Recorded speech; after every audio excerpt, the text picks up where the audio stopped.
如果部機有小費嘅商戶要注意啦，平時按消費個入口呢會更改。咁如果客人用信用卡俾錢嘅話呢，需要去更多消費代付小費，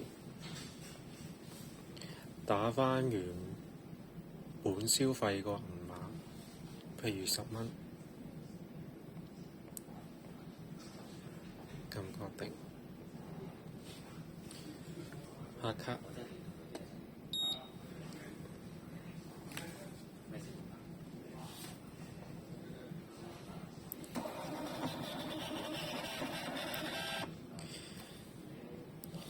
跟住去第2頁，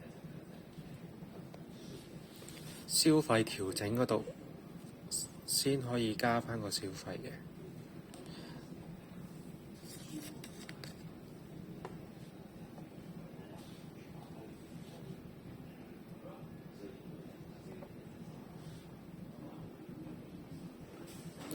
咁確定，跟住就打返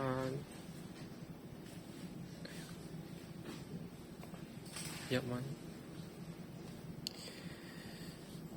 跟住就加小費就完成。咁平時呢個消費入口呢，只可以做 WeChat Pay 或者 Alipay 嘅消費嘅啫。